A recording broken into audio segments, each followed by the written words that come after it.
Welcome to Taiji's Kitchen. Today I'm going to explain you about 10 things you must do when you're in Japan. So wherever you're living, Japan is not the easiest place to visit. And you're spending so much money just to get there, I'm sure you want to experience full of Japan. In this video, I'm going to explain you things that I highly recommend doing to be able to experience Japan fully. I'm not going to talk about some obvious things like eating ramen, sushi, or tempura, or like going to izakaya or konbini. I even have another video solely for that. Those have been talked of already in many videos. In this video, I'm going to talk 10 things about things that are very little known unless you're living in Japan. And I'm also going to talk to you about what's the best seasons to visit Japan. And at the end, I'm also going to talk to you about 10 things you should avoid doing. So I hope this video can provide you some information to better plan your trip to Japan. Then without further ado, let's get started.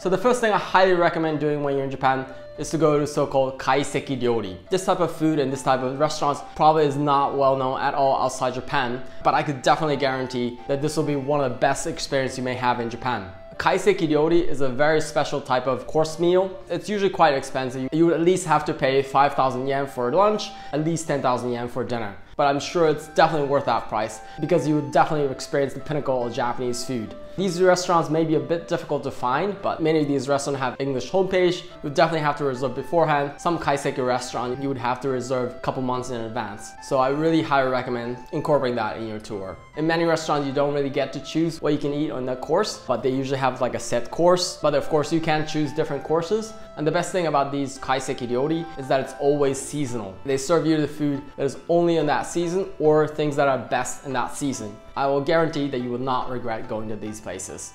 Second thing I recommend is eating regional foods. So if you go to Japan, definitely go to Tokyo, Osaka, and Kyoto.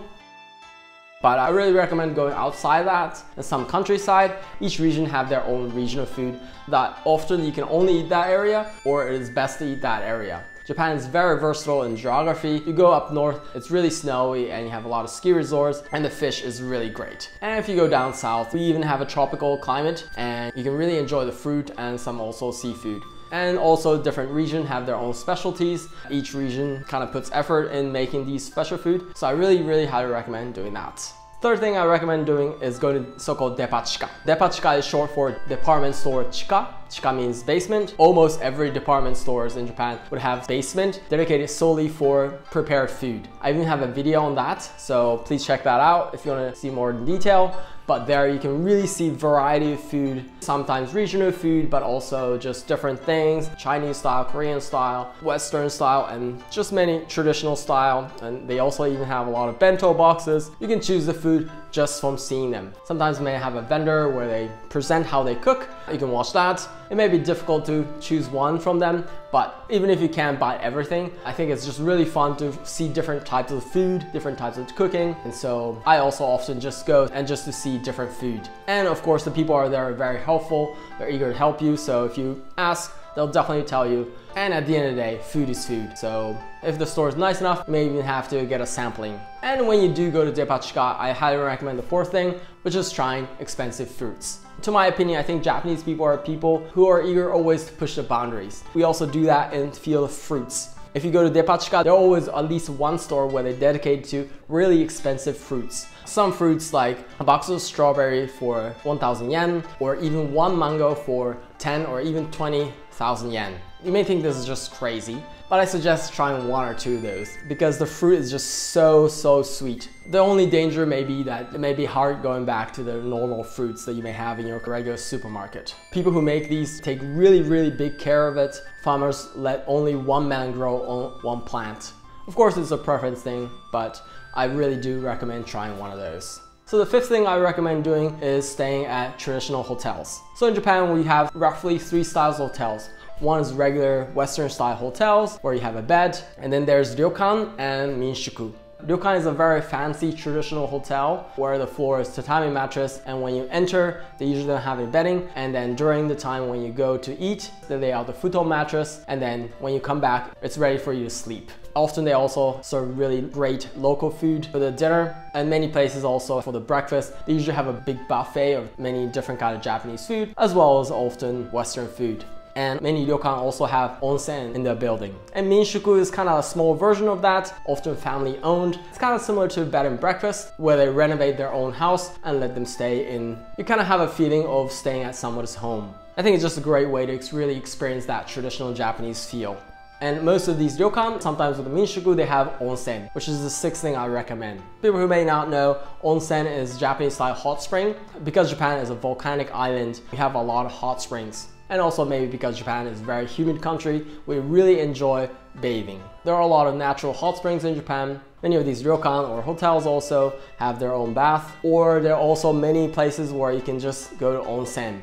If you may have some tattoos, they might ask you to not enter, because unfortunately in Japanese history, tattoos are associated with criminals. But if it's not too big, it may be okay if you just cover them. Or if you're willing to spend a little extra money, there are many ryokan who they may have private onsen in their rooms, often with great view. Another thing with onsen is that they're often outside, and that's also a really great thing to really enjoy the view while you're bathing. As a foreigner, at first you may feel a little bit uncomfortable going to an area with totally naked, but you can cover your private areas with your towel. But just be careful you don't go to inside the bath with your towels on. Towels should stay outside the bath. So the seventh thing I recommend doing is visiting temples and shrines in Japan. A couple months ago I made a video on Japanese religion, so if you're interested in that, please check that out.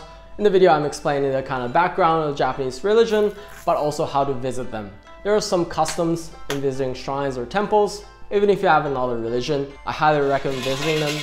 I think it's just a really soothing experience to see kind of the tradition in play. Many of these shrines or temples are quite old. Some may be a couple hundred years old or even 1,000 years old. And often they just kind of create really soothing experience. And you find pretty much everywhere in Japan. Statistics show that there are actually more temples and shrines combined than all the convenience stores in Japan. You don't necessarily need to know all the rules, but just be respectful for the people who are there and just kind of watch what other people are doing and then follow what they're doing. And the eighth thing I recommend doing when you're in Japan is wearing kimono or yukata.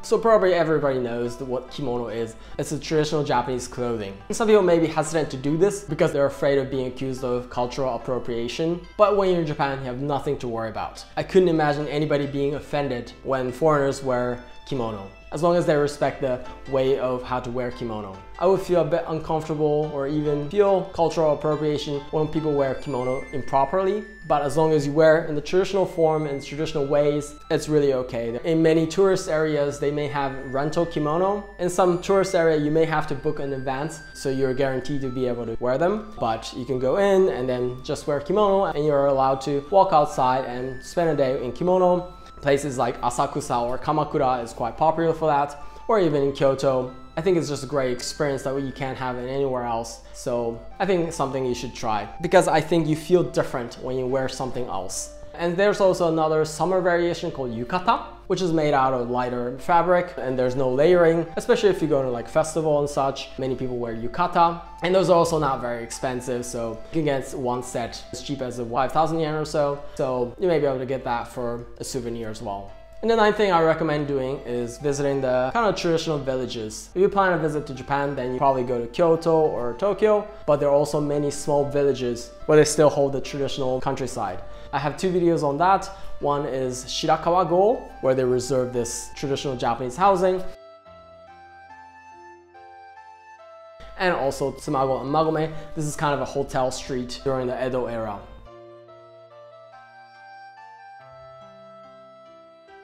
And I think it's just a really great place to kind of get that Japanese traditional feel. And the last thing I recommend doing is go to stationery stores and find unique stationeries. Japan is known for handcrafts, but when it comes to like stationery, like even a pen or scissors, Japanese quality stationery is, I think, really great. Buy some scissors or staplers. They're often very easier to use. And there are also some creative stationeries, so you may have fun in that, or fun things like sushi erasers. That might be something to try out.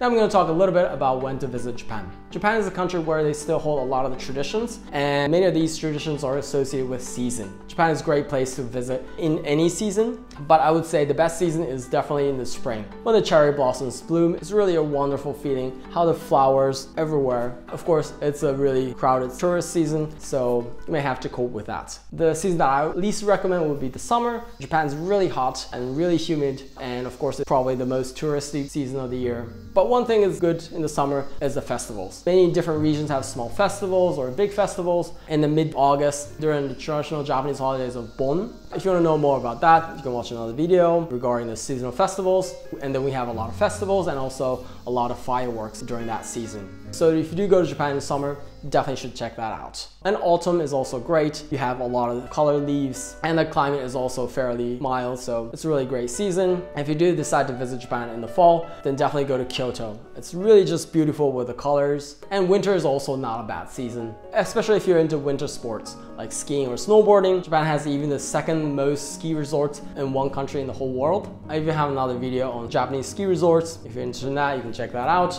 Japan supposedly have one of the best snows in the world because we have a lot of mountains very near from the ocean. So we have so-called powder snow, and supposedly it's perfect for skiing and snowboarding. And now I'm also going to want to talk about 10 things you should avoid doing, which may be even okay in your country, but in Japan, just to be respectful, I advise you avoid doing these things. So one is talking on the public transportations. In many places outside Japan, people talk just loudly or even on the phones on buses and trains, but in Japan, it's not illegal or anything, but we just want to be respectful of each other, so please avoid doing that.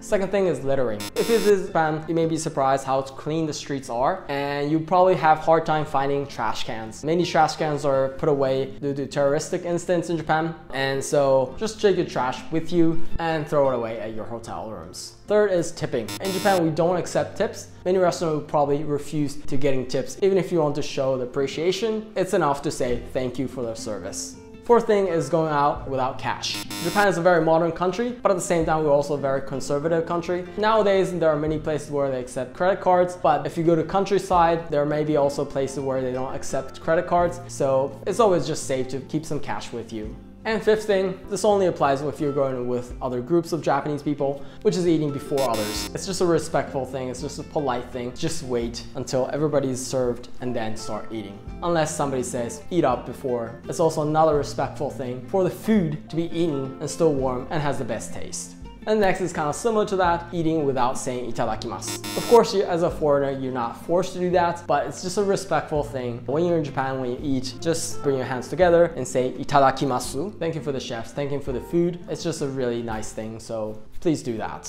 And seventh thing is mixing up outside and inside shoes. This probably only applies when you're visiting somebody's homes, but in Japan, there's always a very clear line where the outside ends and the inside begins. When you're taking off your shoes in so-called genkan, and that's considered kind of half outside, where you take off your shoes, don't take your shoes off and step on the floor of the genkan with socks on, because we want to make the clear line of inside and outside. And anything is kind of going along with that. Often when you enter a Japanese home, you're offered some slippers. When you're inside, walk around with your slippers, but except when you're entering tatami. When you're entering tatami, don't go with your slippers. Tatami is considered a somewhat sacred area because tatami mattress is kind of soft. When they get damaged, it's very hard to repair them. Maybe just a custom thing, but when you enter tatami, take off your slippers. And then I think you should avoid is the PDA, public display of affections. In this sense, Japan is still quite a conservative land. People kissing in front of other people, especially in the public.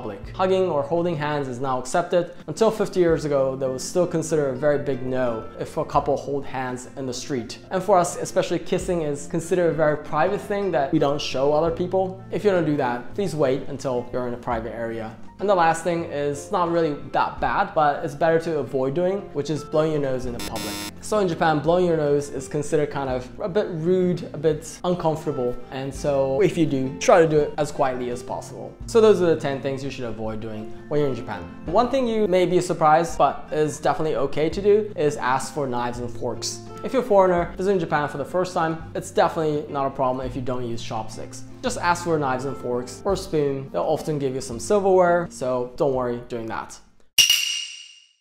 So that's the end of this video. Thank you so much for watching. I hope this video was helpful, planning what to do when you have a chance to visit Japan. If you did enjoy or if you found this helpful, I'd love it if you could hit the like button for me. And also if you have any requests or any feedback or any questions, please feel free to write anything in the comments below. Otherwise, I look forward to see you in the next video.